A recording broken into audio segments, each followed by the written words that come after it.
Now, how many of you out there are actually sticking a deer blind out this year for hunting? A lot of you. Or you're moving a blind, brand new blinds, whatever it might be. And you know, there's expensive blinds, really good ones, and then there's pop-up blind. The bottom line is use your blind on some level. I mean, there's $200, $300 pop-ups, let alone a $4,000 or $5,000 redneck blind with stand. So that price range can vary greatly from pop-up to redneck like we use. But bottom line is there's a lot of effort that goes into that, and I want to make sure you get the most for that effort. And that's why when it comes to setting up a blind for deer hunting, I really like, if we can, it doesn't happen all the time, but most of the time we can set one up so that we have a bow and gun shot out of the same redneck blind. And I use this for an example right here. This is our gun season shot right here. If we get in here, here's a big enough food plot. Here's a 3/4 acre food plot extension. And then we have about a 1 acre strip all the way down planted in corn. So a lot of diversity here. We have our fall power greens up above. You can see where it starts to get a little bit thinner. That's buckwheat and peas, light oats, tillage radish. So that's coming in right now. We'll fill that in with rye. And then we have our pure brassica, big boost brassica down here that's coming in beautifully. It's nice and thick. Well, bottom line is we can't get in here and spook the deer. If we spook the deer, it ruins all the bedding areas for around here. So once we're out of here over the next few days, we'll let this set for about 4 weeks and we're not going to be out here. So the deer can start getting accustomed to this. They have the candy crop of the greens up there. They love those late planted young buckwheat. The tilled radish is the brassica they eat first. So they love those two. And then the peas are like a giant clover. So they love those peas early season. And then they can flip over to here. And then they have a corn for a complement to all that for hopefully a November food source. So we're testing out some corn from some local growers. Where it's really, really high in nutrients. We can't wait to possibly bring this to the market next year.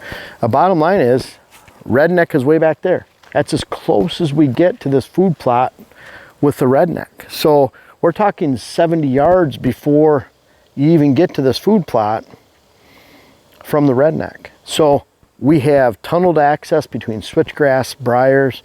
We can crawl up and down that redneck without ever spooking a deer out here on this food plot. And that's our gun spot. We cannot spook this. You know, a lot of people, they come in here and they stick a redneck right by that pile.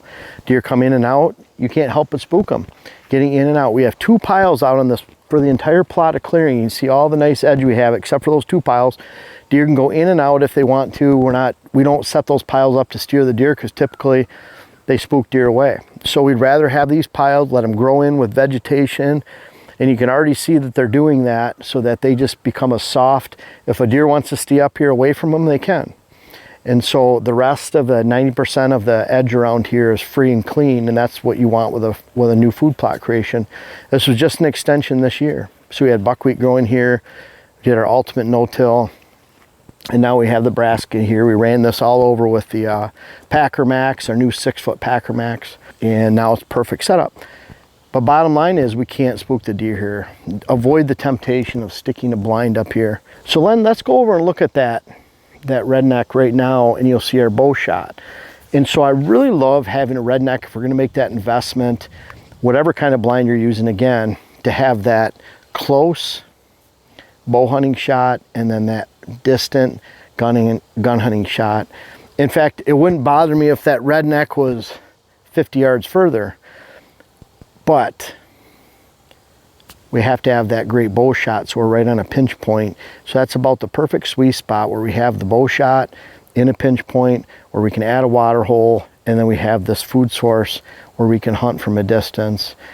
If you don't mind shooting 200 yards or 150 yards, 125 yards, you don't need to stick that redneck right on the plot just for gun.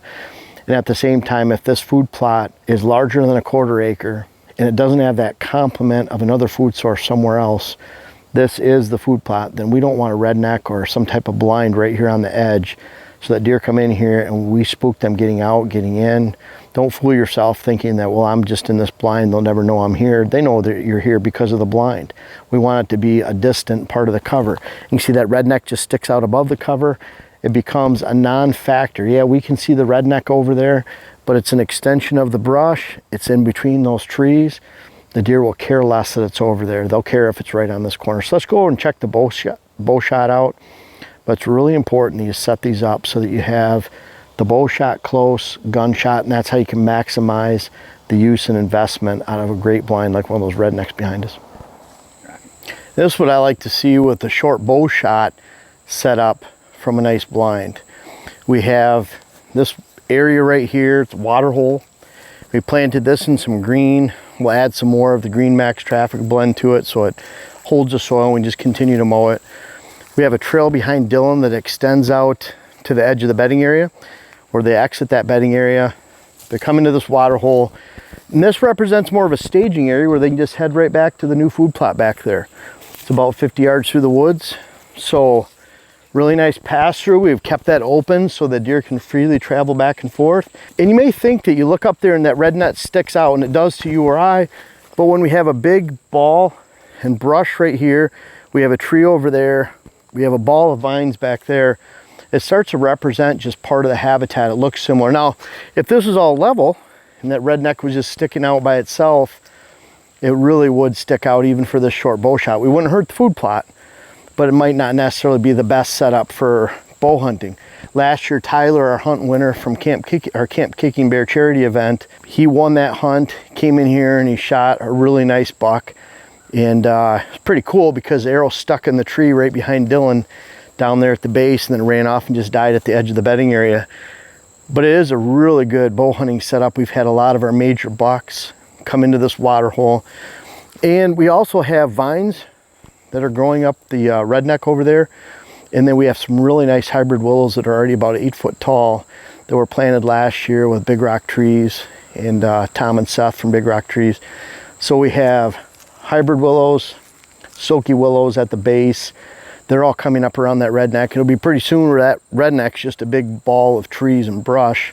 And that's what we're planning for the future. But in the meantime, short bow shot here and then the long distance gunshot over here. And that's how we maximize the value out of a nice blind. Maybe your nice blind is a pop-up on a 4-foot platform. You know, maybe it's some type of cheaper blind or even a tripod setup. But bottom line is you're going through the expense of setting this up. I love having this close bow shot. And then, oh, by the way, we can shoot out 150 yards to the back of that food plot and really reach out and touch something with a muzzleloader shotgun. We use muzzleloaders here mostly over that big food source so we never have to spook out. And even back here, we've gone through great pains of, there's the lane that goes out by the corn, but we also have a hidden walking trail that goes into the stairway of the redneck. We have a big bank of switchgrass down here along the power lines, big bank on the outside edge, and then we tumble a trail through the briars so we can sneak in and out of that redneck without spooking deer in the bedding areas or deer that might happen to be out in the field once this corn is picked. So again, when you're thinking about a blind this year, for one, think about how you can hide it from your long distance food source, field setup, big open hardwoods, whatever it might be, back in the corner somewhere. Use the lay of the land.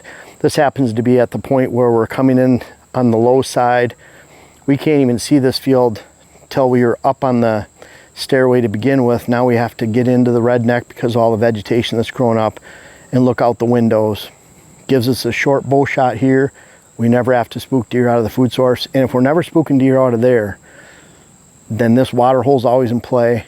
That bedding area right there is being used. The bedding area that we've cut on the back side of the food source is being used. The bedding area down below, everything's in use because we've maintained the integrity and use out of that food source so we don't spook the deer. And that means everything around it, including other stands, bedding areas, water holes, are in play because we haven't spooked out that. So really be careful when you're setting up your blind, especially when it comes to the food source. This just represents a pass-through right here on the way back and forth. So not only should you protect that at all times, but in a lot of cases, like this right here, where the deer can come out of this bedding area, hit the water hole, and go on right through to the food source, it gives us a great bow shot. And that's why it'd be such a sin to put a water hole right out there in that food plot. We'd be taking a low risk, high value, high quality attraction for a mature buck during the rut, sticking it out in that big open food source where they don't like to go during the daylight hours as much, and we'd be ruining this water hole risk level, meaning this is very low risk. We add it to the high risk food source out there, we ruin it. But bottom line is just separate these two Not only does it give you 2 separate stand locations or areas to watch, but in this case, it gives us our gunshot and our bow shot all in the same blind to maximize the value and the resources and work that we have into that, so we can experience both bow hunting and gun hunting out of the blind, same blind, this season and beyond. I appreciate you guys watching the YouTube channel, but I don't know if everyone knows everything that we have to offer, whether it's on whitetailhabitatsolutions.com, our website, our WHS Wildlife Blends, our seed company. Also Instagram you can check out. I'm very active on Instagram, putting strategies on there, photos of what we do every day. Much more active there than Facebook. But our seed, web classes, books, clients, articles. I have over 600 articles on whitetailhabitatsolutions.com, everything whitetail strategy. Of course, we have hats on there, and then make sure to check us out on Instagram again. But lots of stuff to offer. We're always coming out with new things, and this isn't the end of it. We have more things coming soon. Make sure to check us out.